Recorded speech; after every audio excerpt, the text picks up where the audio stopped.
Hi everyone and welcome to your horoscope for the week of July the 6th, 2020. We have a really powerful sky playing out all throughout the week, but of course I say this almost every week, but this is where next week is still going to be under the very heavy influence of Sunday's penumbral lunar eclipse which took place at 13 degrees of the sign of Capricorn. Now, as I said earlier in the previous horoscopes, this is a very powerful karmic energy, not just because it's an eclipse and a full moon, so that always represents the culmination of the lunar cycle, so it's either a very powerful and relevant manifestation which has to provide some kind of closure, ending, completion, fruition, harvest, or it can be the light of the moon revealing something that was hidden from our sights, either collectively or individually, and that information that is going to be revealed is the very powerful element that we need to make progress or endings or whatever. And more so that at the time of the eclipse, the sun is going to be conjunct the fixed star Sirius, which is always a rather powerful energy to have around every time it forms a very relevant connection with a major planet. So the sun is basically the light of our consciousness. And Sirius has the qualities of Jupiter and Mars all together. So it is also very expansive energy. But according to the ancient Egyptians, it is also the celestial body linked together with the goddess Isis. So it's all about truth, it is all about spirituality, it is all about nurture, especially in the sign of Cancer. And nurturing basically can represent very many different things. May it be like inner nurture, the nurture of the soul, the psyche, nurture of the mind, stimulus, but of course nurture of physical body, and nurturing with love and creativity, and extending, projecting our self-nurturing tendencies onto others, and by this creating a powerful blessing in their lives as well. So all of these have to do with the symbolism of Sirius, and when it dances together with the sun, we possess all of these qualities that much more personally. And since the Cancer can be seen as the power of the people, well, this manifestation of the eclipse is all about the people, what the people need, what the people desire, and in opposition, the opposition of the sun and the moon, because that is a full moon, is, a balancing out of the symbolism of the two signs. So chances are, Capricorn this time has to manifest whatever the people need and desire and have worked for, in addition to the karma, whatever is there. But the energies of the eclipse are lingering, they don't consume themselves immediately at the time of the eclipse. So basically, the moon all throughout next week is going to enact and bring to our soul level awareness the symbolism of the eclipse as it dances together with different planets in different parts of the sky. So basically, at the very beginning of the week, the moon is going to conjunct all the planets in Capricorn. So that means Jupiter retrograde, Pluto retrograde, Saturn retrograde, illuminating everything there and illuminating the symbolism of the planets. So basically, Jupiter conjunct Pluto in the sign of Capricorn. As I said earlier and in my previous horoscopes, and actually all throughout the year, it is deconstructing and reconstructing centralized power. It is deconstructing the symbolism of Capricorn in our personal lives, but also in the collective. So it is pulling to the surface very powerful and very hard to bear and face truth, because that is why both of these planets are in retrograde. So their symbolism turn inwards, they pull to the surface not just the truth of whatever is out there, but also they force us to have a reaction, to face it, to look at it, observe and reflect whatever that means to us personally. So basically our relations with power, with centralized power and with the power we possess over our lives and the power we possess over the lives of different people, our power of influence basically. So Monday the 6th can be a moment when we are going to emphasize and contemplate about all of these things mentioned above and how they are going to influence our lives. And then the moon is going to move on into the sign of Aquarius. And Aquarius is all about the future. And then we immediately shift our attention of how all of this is going to influence our future. And at the same time, what is in our personal powers in order to make sure that the future that we're going to experience is one that resonates with us, is one that we desire, one that is suited for us. And then later on, the move is going to conjunct Neptune in the sign of Pisces. And Neptune also holds a very beautiful and powerful trine with the Sun. So the moon's presence there just amplifies the trine. It makes it that much more soul-touching, if that is a valid expression. It will awaken our inner senses, our emotions, but usually the most positive expression of this, because Neptune and both the sign of Cancer represent empathy, unconditional love, solidarity, the light of our consciousness as it can nurture other people.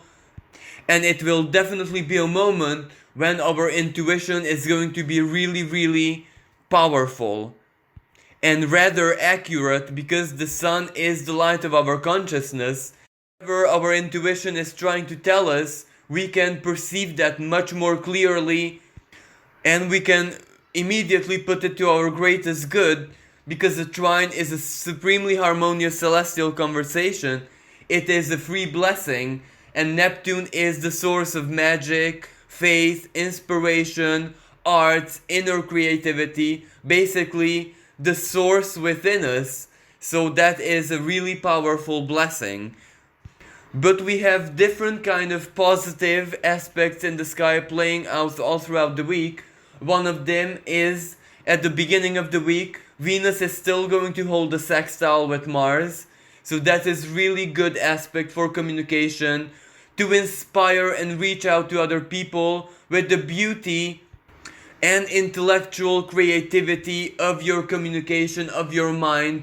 It is a really good persuasive energy, good for business, good for interviews, good for projects, good for one-on-one relations with people, negotiations, making friends, making new connections. So that is a celestial empowerment of inspiration and the power of words, basically, the magnetism of your intellect. We also have the ongoing sextiles between Neptune retrograde, Pluto, Jupiter retrograde in the sign of Capricorn. And that is a very spiritual, almost religious, faith-based energy. Because Pluto and Jupiter are pulling very powerful truths to the surface. So, basically they're revealing everything that is not working in centralized power, all the corruption, flaws, all the negativity basically. But the sextile allows us to alchemize all of this and to project back on the world, on external reality basically, on Capricorn, our own unique version of the solution, even if it's just a fantasy, even if it's just a big daydream. So basically this series of sextiles are inspiring us, inviting us to dream our futures into existence. And the more beauty, the more purity, the more love and compassion that Neptune we weave into our future dreams and hopes, the more beauty and divine inspiration we actually co-create with the universe. So we actually help our own situations and help even the collective reality by raising our frequencies and by standing always from a place of desiring the greatest good, even if it's just a fantasy, even if it's just a daydream. And this is where we are called and invited to apply our wisdom, we can take fantasy for what it is. We don't necessarily have to immerse in it so that we lose our touch with external reality. We can just stand from a place of knowledge that this is an alchemical process that we're doing, and it's perfectly fine to immerse into fantasy whenever there is a place and time in our lives for that. And of course, there is a moment when we have to disconnect from it and just know that this is just an inner work that we are doing, and that doesn't mean that it has to manifest instantly in our lives. So basically, these series of sextiles are just a celestial invitation and inspiration for us to work and alchemize with whatever truths are being revealed to us, regardless from where they source from. Media, the internet, social media, the TV, personal epiphanies, intuition, personal visions, and all of that. It doesn't really matter where the truth reaches us, but we are invited to work with that truth and, if possible, alchemize it. And of course, to top this up, there's also still an ongoing sextile, not very strong and not very exact, between Mercury and Uranus. So as I said in my previous horoscopes, that is epiphany, inspiration, all the right ideas, brainstorming, very relevant and positive communication from other people, especially friends, family, and those who you are connected to on a soul level. But unfortunately, we also have a really potent hard aspect, a square between Mercury, still retrograde at the beginning and in the middle of the week, and Mars. And that, as I said earlier, it means angry words. It means being really, really emotional and on the edge. And of course, every time something challenges or stimulates us in a not very positive manner, we have this tendency to lash out, especially verbally, through gestures, or basically to give a very emotionally cold reaction, apathy, lack of empathy. But of course, some people are definitely going to lash out. There are going to be verbal battles, verbal conflicts, and since Mercury co-rules the internet, we will see this on social media, where opinions, theories, communications are gonna clash. Cancer is all about family and familiar circle, so we can also see a lot of conflict in families, in the familiar circle, clash of opinions, clash of desires, clash of perceptions. So basically, a tension between Mercury and Mars is definitely going to agitate us, stir us up profoundly, and it will definitely turn our emotions into weapons, into darts and arrows, which we might fire at everyone who might challenge us, either directly or it could simply be through their simple presence. Because Mercury in the sign of Cancer is very emotionally intelligent, extremely. This is where the emotions just flow and flow and flow. So rejection, not resonating with someone, or not being able to stand a specific energy, a specific vibe, a specific person, is going to be that much more intense.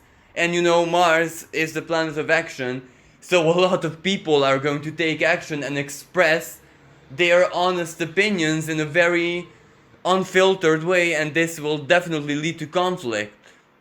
But speaking about Mercury, on Sunday, the very end of the week, Mercury is finally standing still in the sky and preparing to go direct the very next day.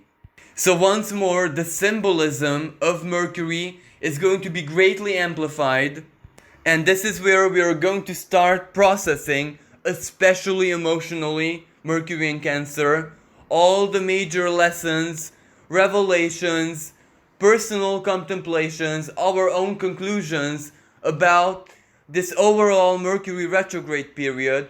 And since it is still in shadow and is just going to start slowly moving out of it after it goes direct, that will be a moment when we have to apply the wisdom, the knowledge, the diligence, all the big lessons of this Mercury retrograde to make progress and especially harmonize, our emotions, our connections with family members, with parents, with siblings, with children, with people who we regard as family.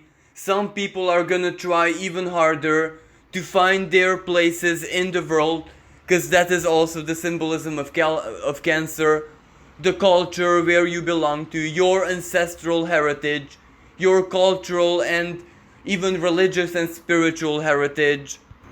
Of course, some people are gonna be inspired to try their very best to come up with plans to purchase a new home or to upgrade their homes, because Cancer also rules this aspect. And for other people, it can be a very powerful inner calling that the time has come for them to establish a family of their own, and this will be their main focus in the coming period. And also, since this is the official end of the Mercury retrograde period, contracts, paperwork, flow of information, everything that has to do with Mercury is gonna slowly but surely start getting back on track and functioning. This is where all the malfunctions of software, electronics and all of that, the usual Mercury retrograde period, the misunderstandings, the misinterpretations, the emotional ups and downs are gonna quiet down and things will start slowly but surely to get back into track. But we must not forget that after Mercury goes direct, there will be another moment when it will square Mars once again, but at the same time, it will also retake the sextile it holds with Uranus, and that will be a much more straightforward and direct energy, regardless if it plays out as epiphany, inspiration, brainstorming, or communication, or simply one way or another achieving breakthrough and quantum leaping into the future, because all of that is linked to the symbolism of Uranus. And now we get to my personal favorite aspect, which is the beautiful, supremely harmonious celestial dance, a trine between Neptune retrograde in the sign of Pisces and the Sun in Cancer. Now, Neptune retrograde in the sign of Pisces is our embodied spirituality. It is our embodied spirit. It is our source. It is what we believe in. It is our dreams, our fantasies, our Neptunian kind of desires. It is our artistic abilities. It is our altered state of consciousness. It is our vision, which can extend into, as I said earlier, altered state of consciousness, higher frequency, higher self, even the subconscious. Of course, Neptune has a lot of shadow side as well, illusions, the rock kind of fantasies, misaligned beliefs, just being lost in your inner world and just procrastinating and being stuck there. But since this is a trine, it's definitely not gonna be the negative expression of Neptune, but rather the most positive one. Compassion, empathy, unconditional love, magic, spirituality, deep inspiration, hope, faith. All of this reaching the light of the sun. So basically it empowers the sun, it infuses it with its higher qualities. So the sun is already in the watery sign of Cancer, which embodies basically all of the Neptunian qualities, but in a different manner, not in the Neptunian manner, but rather in a very down-to-earth and applied manner, as in love for our parents, love for our children, the instinctual sense of belonging to our families, our nurturing tendencies, self-care, self-love, which we can extend to other people as well. So basically, the two planets meeting and dancing like this, it is like a huge spiritual bomb of inspiration, of hope, of miracle type energy, just that it is internal, so we can't really expect like a massive manifestation of, miracles reaching our lives and entering in them very materially. But what we can expect is visions, it is dreams, emotional clarity, being more in tune with our faith and whatever we believe in than ever before. It is, finding the strength and the love within us to get out of our ways and do whatever it takes to help other people, be there for other people, compassion, empathy, solidarity, healing others with our love, treating others the way we like to be treated, expressing, the sun is self-expression as well, expressing our very, very best selves from an emotional perspective, where we just show and project on the world how compassionate, how loving, how nurturing, how understanding we are. It is also a beautiful spiritual infusion when we can see, feel, and basically live through knowing and feeling and being totally aware that the source is experiencing itself through us and we are portals and gateways for it. And just knowing the philosophy of it, the knowledge that this is how the universe works is one thing. Experiencing it, feeling it through, like, this is really, really hard to describe in words, because when the source experiences itself through you, but you're also aware of this and feel this happening inside of you, now that is a very, very blissful, uplifting, surreal energy of total bliss. It is like being ripped away from the world of matter, your soul existing in a very blessed and heavenly place somewhere in the arcane parts of yourself, basically. And this is one ways as this trine can play out, but either way it is good news, a blessing, hope, faith, inspiration for all of us, especially artists, especially those people who work with others, who help others, who are in the service of others. And at the same time, this can also be a very fated energy, because the light of the sun can make you that much more visible to other people. And by visible, I mean visible to their souls, visible to their emotional worlds, so they can perceive much more clearly, almost intuitively, who you truly are. And that can translate to falling in love, appreciating the other person, honoring the self-expression of another person. So either way, this is a really, really positive and uplifting energy, where this can just feed and nurture our souls. And chances are that we really have to feed and nurture right now, because a very, very tough end of summer and autumn is awaiting us. And at that time, we won't have this spiritual nurturing energy. We won't have this soul food out there. So we have to, fill ourselves as much as we can right now. And if this means a little bit of stagnation and taking things slowly and just dedicating as much time as yourself truly needs, well, then this is what you have to do, because this source of spiritual nurture won't be available so very easily in the autumn, and we are definitely going to need it. Because around the autumn, the retrogrades are going to be ending one after another, and that means the symbolism of the planet turns outwards, so we will have to work with whatever we have. And to complement this energy, at the very, very end of the week, we will have Mars getting very, very close to Chiron, forming a conjunction. The conjunction won't be totally exact until later on, but it is still a very powerful energy, because Mars activates Chiron, the wounded healer.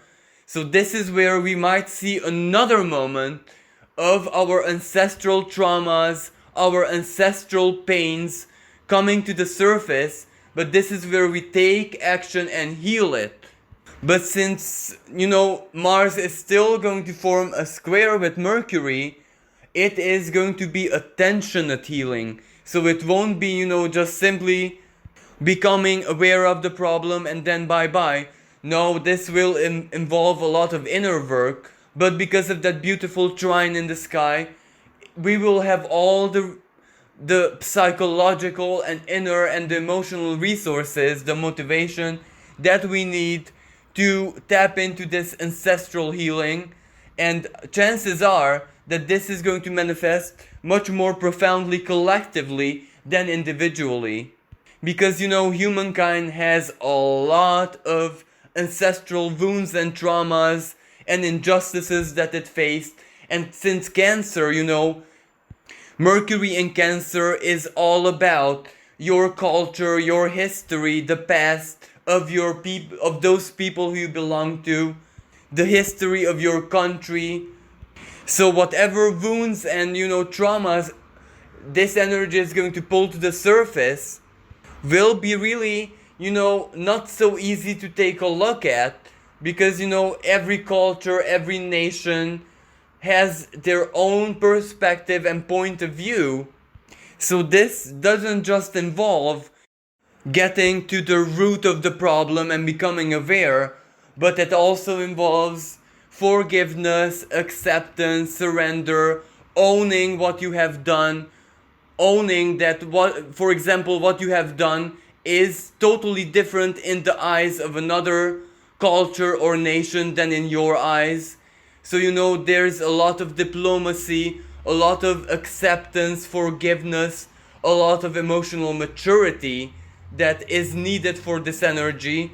And chances are, it is our representatives that have to do these gestures, and that is why there can be a very powerful conflict between the people and their representatives.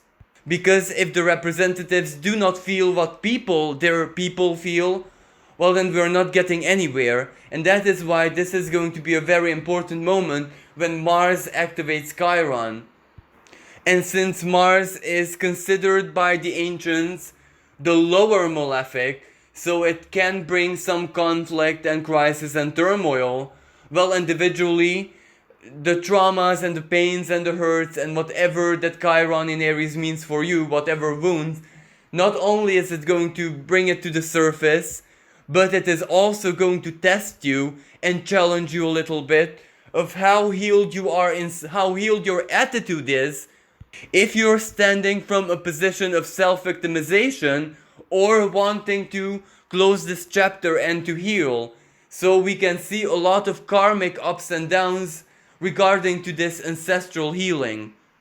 But regardless, the potential of healing, the potential of standing from a place of harmony, even with our instincts, our instinctual selves, the primordiality of our beings, the main symbolism of Aries, the head, the newborn baby, the inner child. And when we become harmonious, when we become best friends with even this very animalistic or warrior-like part of our beings, then we already embody a much greater authenticity, a much greater honesty of who we are.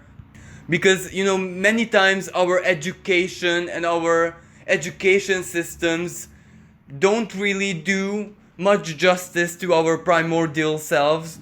Not that we are not guided and taught to acknowledge its existence, but we are not taught how to navigate through its ups and downs. For example, one at school or university or education is teaching you that a very dense, heavy and almost obsessive survival mentality, survival instincts, where you have to be the alpha, you have to fight your battles and make it, you have to be number one. This can cause a lot of wounds. It wounds the inner child, because we have much more than just aggression and being number one, being alpha and top predators in our primordial selves, basically, in our instincts, in our genes. So many other things are, written or programmed in there, which can be extremely useful For example, sometimes our instincts are even more sharper, truer, and more authentic than our intuition.